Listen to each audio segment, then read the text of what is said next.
elle va quand même rester dans le système solaire, parce qu'elle est très loin. La sonde. La sonde. Oui, vous allez voir, elle va aller au point de Lagrange L2, donc c'est encore sous l'influence du Soleil. Oui, bien sûr. Elle va rester en orbite.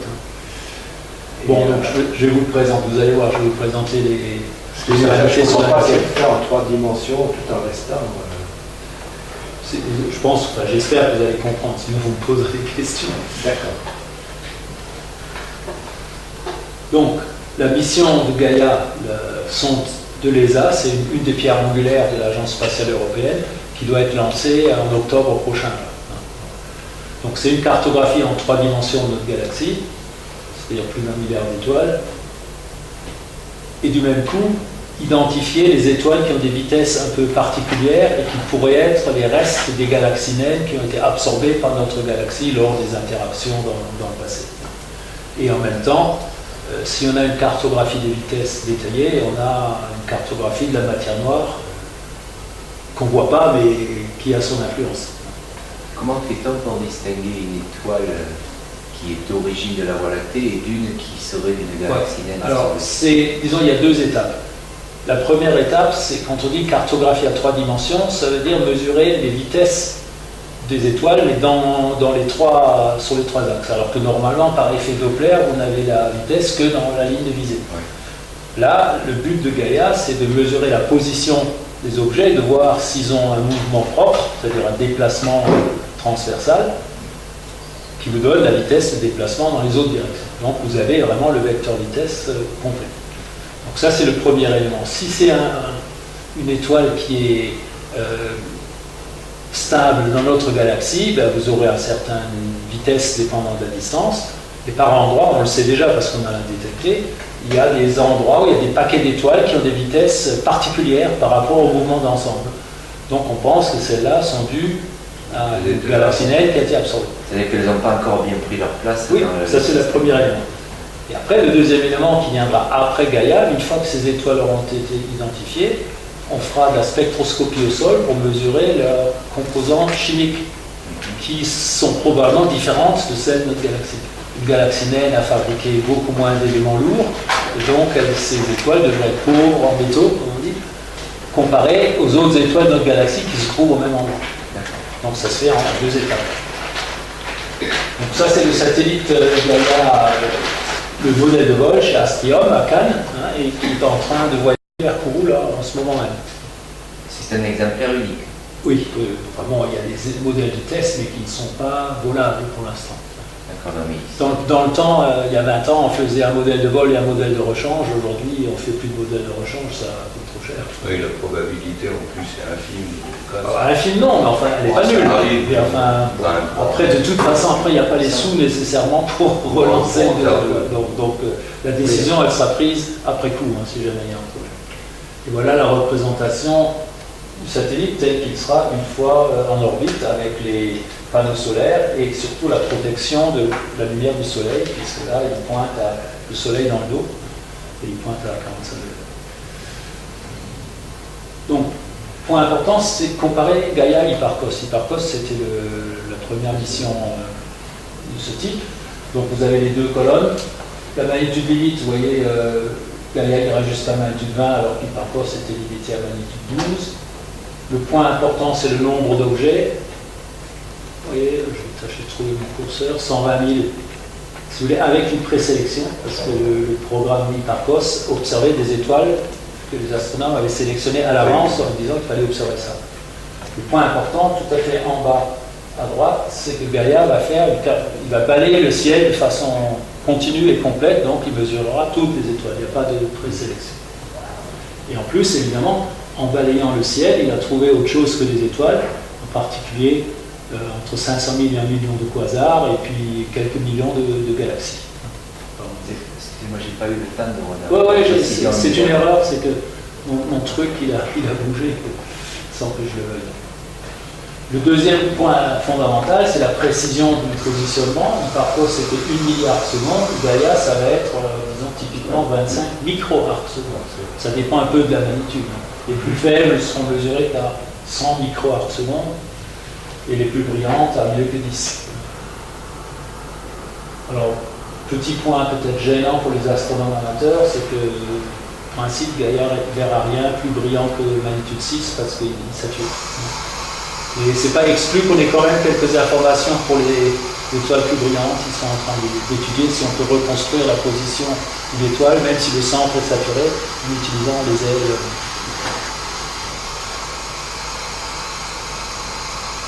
Et donc, il fera de la photométrie en 2 couleurs. On y revient. Donc, le satellite lui-même pèse 2 tonnes. Il va être lancé par un lanceur Soyouz à Kourou.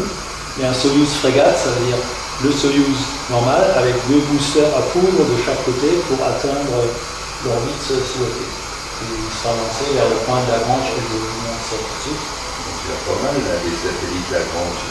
Oui, ben, il y a Herschel et Planck pour l'instant.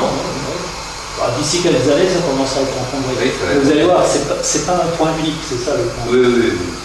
1 million Aussi, de d'affaires. la donnée importante, c'est le taux de transfert de données limité à entre 4 et 8 mégabits par seconde, et ça a une conséquence immédiate sur les données qu'on va recueillir du satellite. Quelle est sa source d'énergie? C'est solaire, et puis je ne sais plus qu'est-ce qu'il y a. Il y a évidemment des batteries internes, mais rechargeables. Il n'y a pas de générateur isotopique? Non. Oh non, mais trop lourd.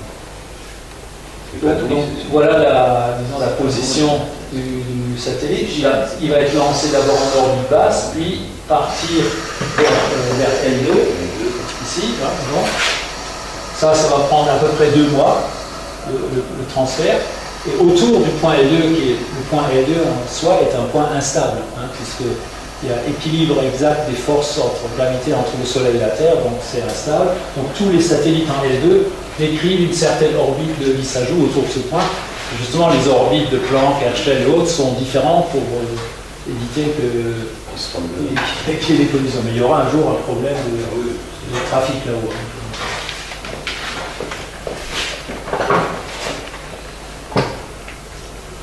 Ensuite, donc, L2, ils ont l'ombre de la Terre.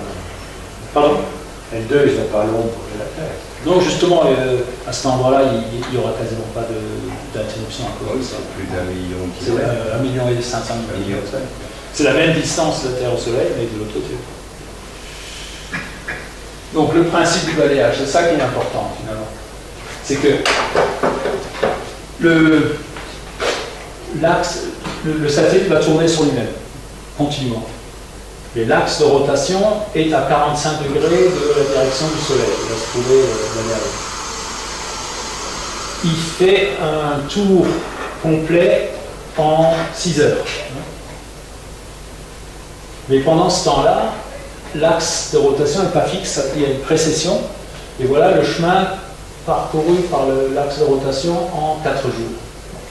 Ensuite, si vous regardez le diagramme de gauche, vous voyez que le Soleil va se déplacer là, et donc comme l'angle de 45 degrés va être conservé, vous voyez la trajectoire de l'axe de rotation au bout des 4 mois, le cercle rouge. Donc le balayage du ciel va être continu, mais pas du tout de façon régulière ni homogène.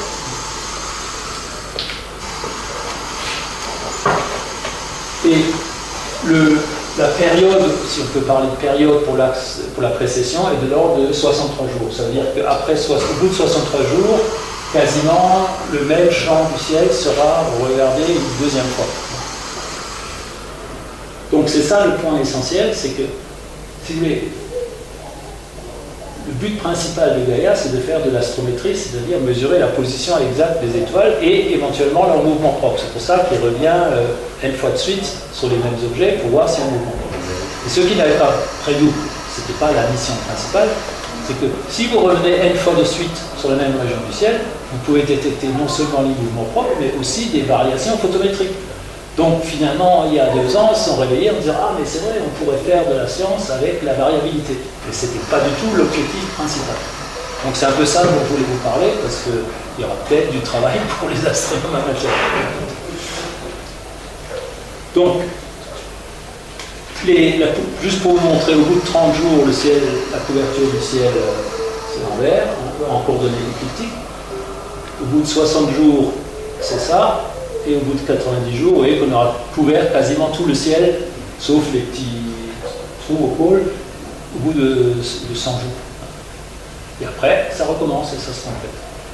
Donc, en moyenne, chaque région du ciel sera couverte de l'ordre de 80 fois au cours des 5 ans de la mission.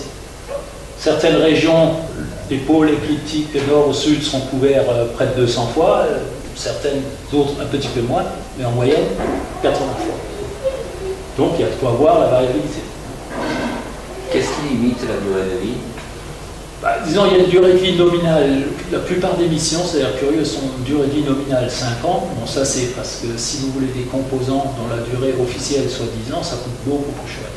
Mais en pratique, ce sera 5 ans, plus 1, 2, 3, bon, s'il y a les crédits, il faut consommer. Nominalement, c'est 5 ans. Il n'y a pas une histoire de carburant de... Non, il faut, sur certains satellites, par exemple sur Herschel, c'était, puisqu'il vient de s'arrêter il y a 3 mois, c'était l'hélium liquide qui était épuisé. Mais là, il n'y a pas ce problème. Il y a un comburant pour repositionner le satellite tous les 3-4 mois pour corriger les dérives de la trajectoire, mais ça c'est minime, c'est pas ça le facteur limitatif. Alors, l'instrument lui-même. Donc voilà, l'axe de rotation ici est vertical, il y a 2 miroirs, c'est-à-dire qu'en fait vous avez deux télescopes quasiment identiques à l'intérieur du même instrument. Ils utilisent le même plan focal.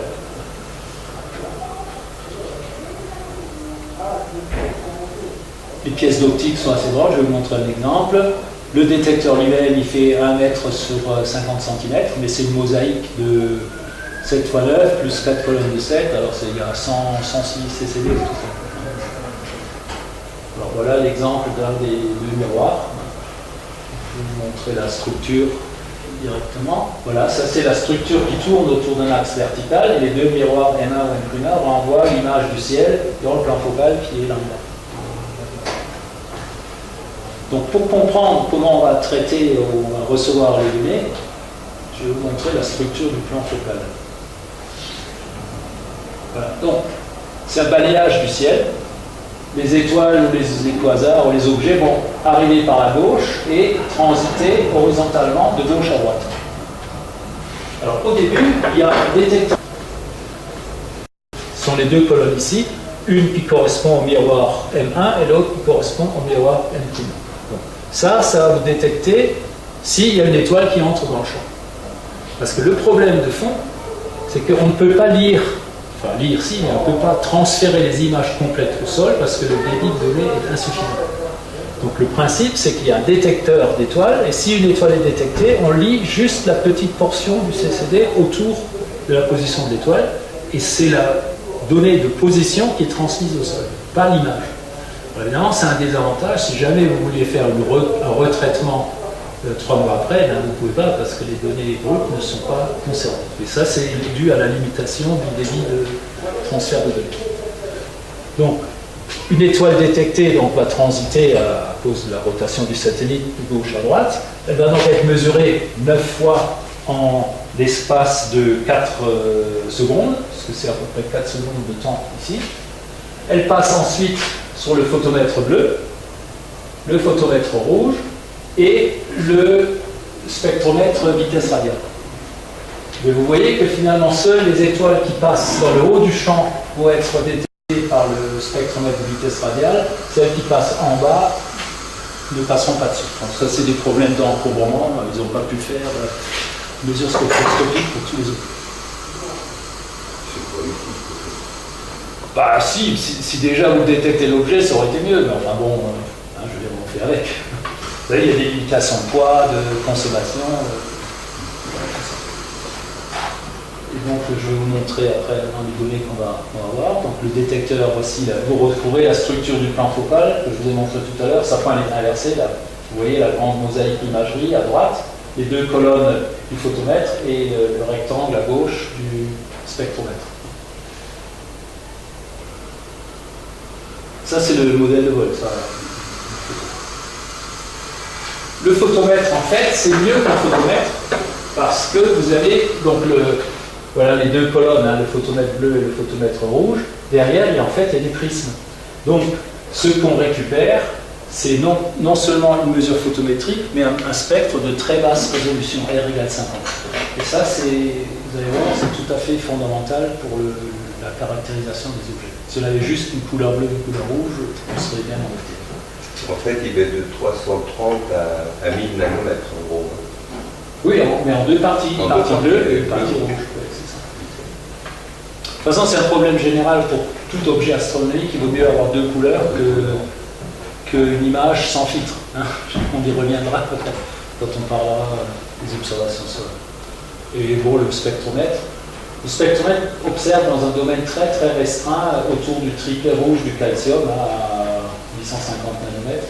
Ça, c'est parce que les spécialistes des étoiles disent que c'est suffisant pour déterminer température et gravité pour les étoiles. Alors, justement, variation photométrique. La couverture temporelle, c'est 40 secondes pour premier passage. Ensuite, comme les deux miroirs sont séparés de 106 degrés, le même champ va repasser au bout de 106 minutes. Donc déjà, on peut vérifier s'il y a une variation au bout de ce temps-là. Et au bout de 6 heures, deuxième tour, on revoit à peu près le même champ. Mais au fur et à mesure où ça tourne, on repasse dessus, il y a un décalage progressif à cause de la précession, l'axe qui bouge. Donc, au bout des 6 heures, par exemple, vous verrez que 90% du même champ. Il y aura eu un petit décalage parce que la précession, elle est continue. Et après 63 jours, en moyenne, ça dépend des régions du ciel, il repasse sur le même champ. Donc, ce que je vous disais tout à l'heure, au bout des 5 ans de lumineux de la mission, chaque objet aura été vu. Donc, on peut vérifier si un objet est variable. Et à différentes échelles de temps.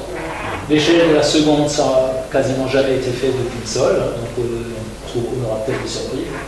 Sinon, l'échelle de l'heure, ça. Il y aura aussi des alertes spectroscopiques, c'est-à-dire si le spectromètre de vitesse radiale trouve des variations spectrales, eh bien, il y aura une alerte aussi. Mais pour l'instant, le travail là-dessus est moins avancé, donc je ne pourrais pas en dire plus. Alors, un point important, c'est comment les données sont transmises au sol. Sur une journée d'opération de 24 heures, seules 8 heures sont en visibilité de la station au sol à Madrid, à l'INSPA, la station déjà, donc les données descendent, sont transmises en 8 heures. Donc si vous avez un objet qui est observé dans cette dernière tranche de 8 heures, l'alerte peut être donnée assez rapidement. S'il a été observé au début de la tranche, eh ben, l'alerte sera donnée 24 heures après. Bon, pour la plupart des objets, c'est suffisant, sauf les sursauts gamma. Parce que les sursauts gamma, il faut réagir très très vite. Alors, il y a un premier traitement au sol, où la position des objets sera donnée avec une précision de 50 milliards de secondes, au moment du transfert. Ensuite, un traitement au sol pendant une journée, et au bout une journée après la transmission des données, l'astrométrie devient précise à 100 microarcs secondes. Et ça va être utilisé pour donner éventuellement une alerte sur des objets qui bougent fortement, entre autres les astéroïdes. Donc vous voyez, il peut y avoir alerte photométrique et alerte astéroïde.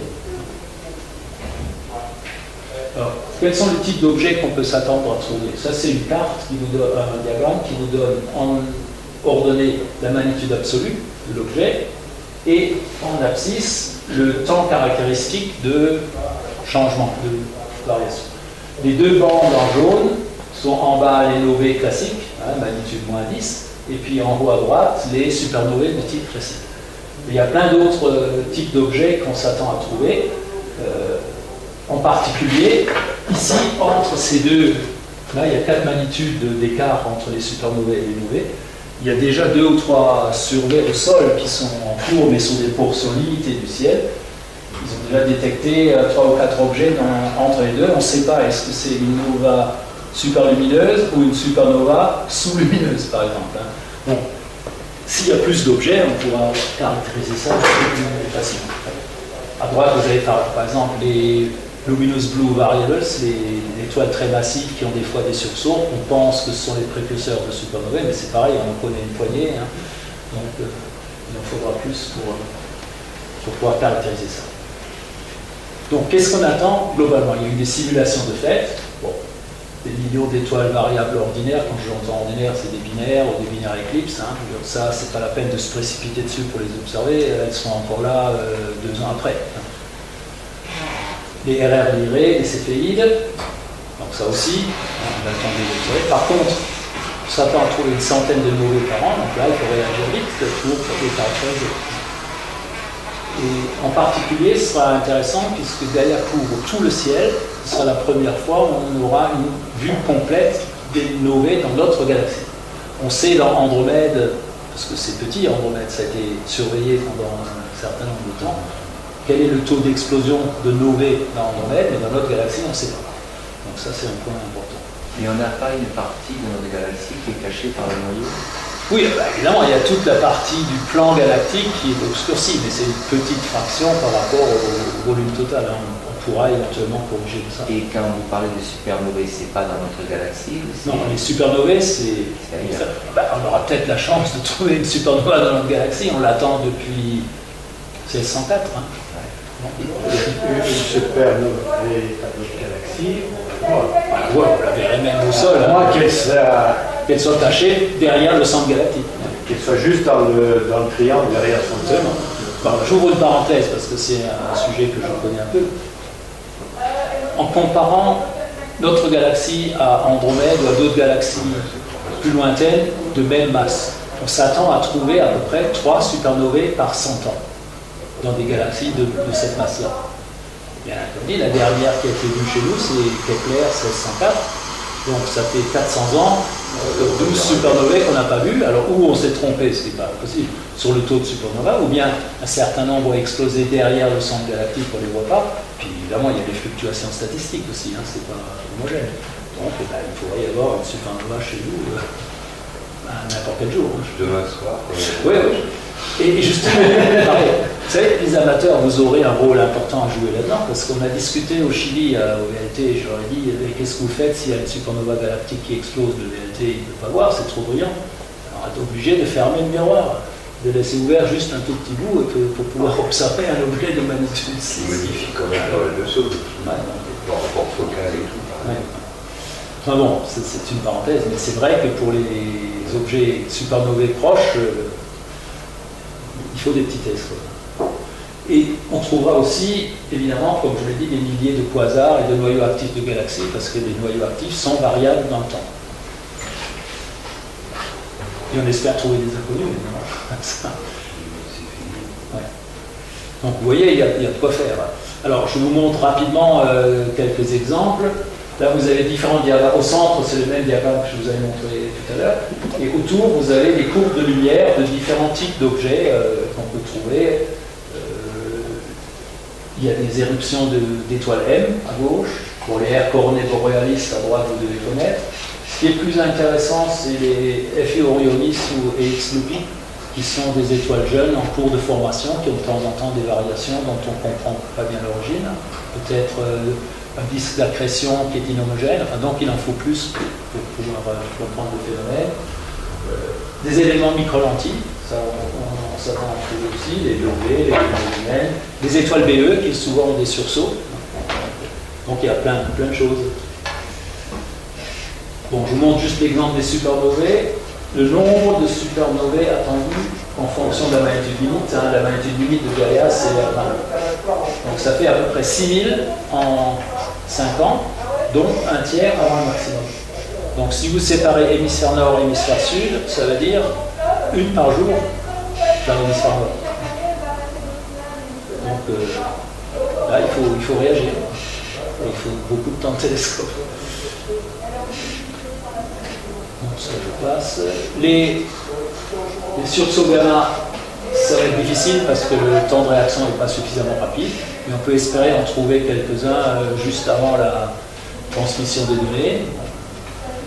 Normalement, comme il y a des satellites X et gamma qui sont encore en fonction en ce moment, on pourra corréler les observations optiques avec les observations. Bon, les Fi Orionis, je vous en ai parlé, c'est le diagramme du milieu, vous montre un petit peu le type de variation de 1 à 2 magnitudes en l'espace de dizaines de jours. Alors, ça, vous connaissez, je ne sais pas la peine que je m'y attarde, les courbes de lumière des RCRB. Donc, ce qu'il y a à faire pour nous au niveau du consortium Gaïa, il faut qu'on précise quand on va déclencher une alerte. Parce que si on déclenche une alerte dès qu'il y a une variation de 0,1 magnitude, tout le monde va être submergé par des alertes, donc 90% vont être des étoiles binaires sans grand intérêt.